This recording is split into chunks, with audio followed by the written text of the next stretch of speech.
Well, friends, today we are going to see an interesting case study. Many of us know Biocon, led by founder Ms. Kiran Mazumdar, as one of the leading innovative firms in India with valuation of $6 billion last year. This 45-year-old company, which had 179 crores of revenue in 2002, has grown by 5x times to more than 800 crores in 2007, within just a period of 5 years, and by more than 12x times to 2,260 crores in 23.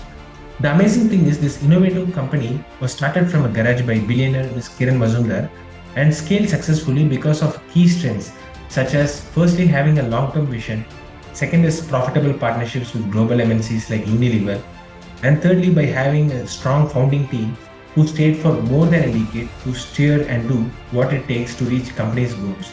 But how did $1 million company achieve $1 billion valuation when the venture capital money was not so easily available then?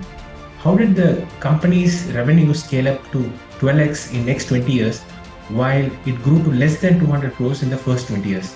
What is the one most important strategy that Biocon adopted so well that other successful initiatives look like add-ons?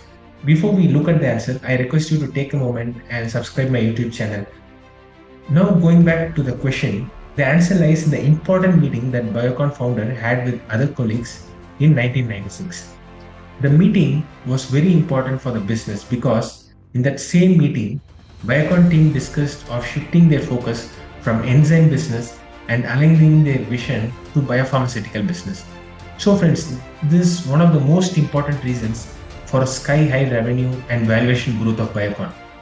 Biocon was not initially in biopharmaceutical business and not known for products like insulin in the initial decades.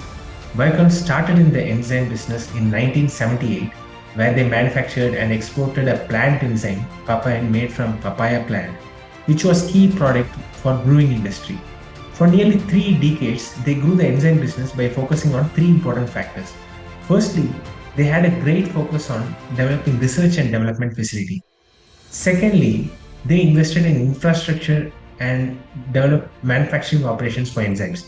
And thirdly, they became the first Indian company to export enzymes to countries in America and Europe by leveraging the strong sales and marketing distribution network of Unilever. But then Ms. Kiran had the foresight to shift to biopharmaceutical space by leveraging the same fermentation technology, and it worked out really well. So let's look at the enzyme and biopharmaceutical market and understand that in detail. For starters, both enzyme and biopharmaceuticals are part of biotechnology field. So what is biotechnology? In simple terms, biotechnology deals with using living organisms to build products which can be used commercially.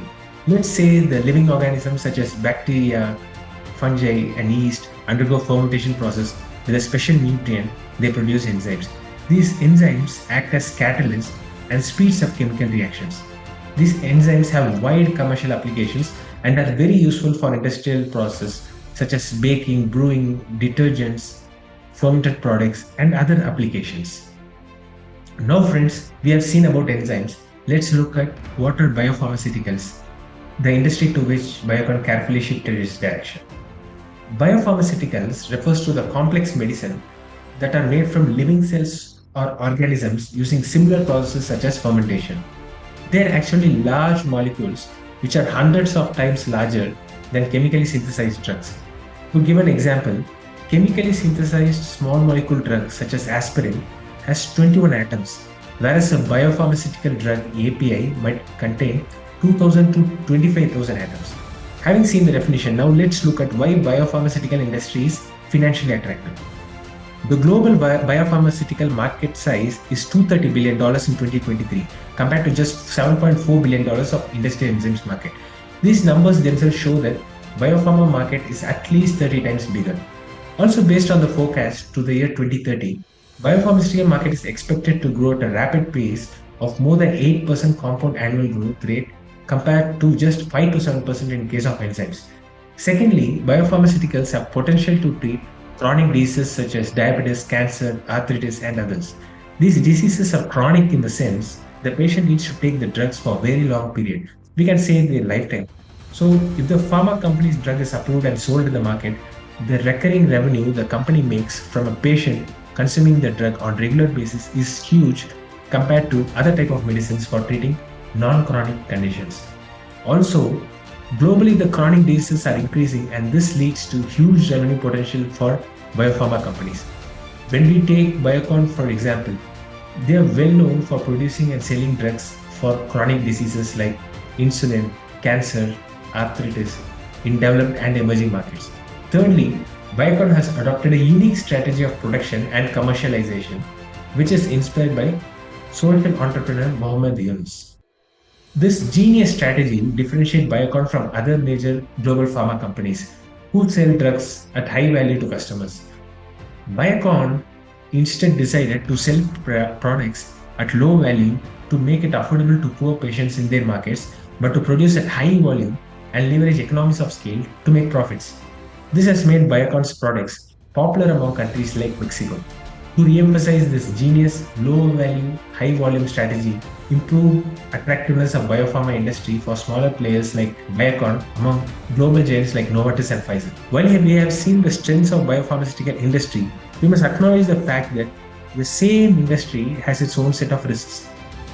Before mentioning the risks, I like to discuss two interesting classifications of drugs: the biologics and the biosimilars. The biologics are medical products developed from natural living sources such as microorganisms, animals, or human cells. Biosimilars are close copies of biologics which are close in structure and function to biologics. Now coming back to the risk, the average development timeline is very high. In case the biosimilars, it's close to 8 years, and in case of original biologics, it's 12 years. Secondly, the cost of product development is also very high. The cost for just development of biosimilar will be over $100 million, whereas the cost of developing biologics would be more than $500 million, and it varies case to case basis. Thirdly, the regulation for biopharmaceutical industry is more complex, and it's quite difficult to get approval for launch of medicines. There are a lot of quality audits, and safety is highly critical for getting approvals.